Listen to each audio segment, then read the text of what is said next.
শ্রীলঙ্কার বিপক্ষে হেরে এশিয়া কাপে নিজেদের সমীকরণ কঠিন করে ফেলল বাংলাদেশ। আফগানিস্তানের বিপক্ষে শেষ ম্যাচ এখন জিততেই হবে লিটন দাসের দলকে। ভেন্যু আবুধাবিতে হওয়ার কারণে বাংলাদেশে কিছুটা সম্ভাবনা দেখছেন শোয়েব মালিক। মূলত আবুধাবির উইকেট পেসারদের জন্য কিছুটা সুবিধা থাকায় এই ভেন্যুতে আফগানদের থেকে বাংলাদেশকে কিছুটা এগিয়ে রাখছেন মালিক। পাকিস্তানের সাবেক এই অলরাউন্ডার বি গ্রুপ থেকে সুপার ফোরের জন্য শ্রীলঙ্কার সবচেয়ে বেশি সম্ভাবনা দেখছেন। মালিক বলেন, এই গ্রুপে শ্রীলঙ্কার সম্ভাবনা সবচেয়ে বেশি। ওরা একটা খেলে ওটাই জিতেছে। হংকংয়ের সাথে এগিয়ে থাকবে ওরা। আফগানিস্তানের সাথে ওদের উঁচু নিচু হতে পারে।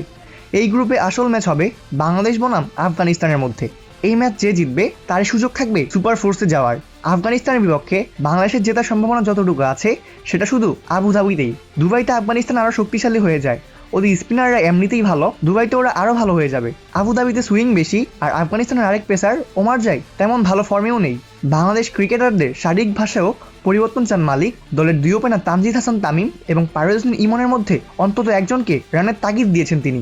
মালিক বলেন, শারীরিক ভাষায় পরিবর্তন আনতে হবে। মাঠে বাংলাদেশের শারীরিক ভাষা বলতেই কিছু থাকে না। ম্যাচ জিতেন বা হারেন সেটা অন্য জিনিস, কিন্তু শারীরিক ভাষায় আপনার পরিবর্তন আনতেই হবে। আপনাদের বলতে হবে আমরা এখানে খেলতে এসেছি এবং জিততে এসেছি, তার প্রমাণ করে দেখাতে হবে। বাংলাদেশের ব্যাটিং আরও ভালো হতে হবে। ওরা যদি ব্যাটিং ভালো করে তাহলে বোলিং দিয়ে ডিফেন্ড করতে পারবে। তবে এরপর যে দুই ওপেনার তাদের মধ্যে অন্তত একজনকে রান করতে হবে, যেন নিচের দিকের ব্যাটাররা স্বস্তিতে খেলেন। লিটন, হৃদয়, জাকের শামীম এদের মোমেন্টাম খুবই দরকার বাংলাদেশের ম্যাচ জয়ের জন্য। অপূর্ব দাস, প্লেভাস নিউজ।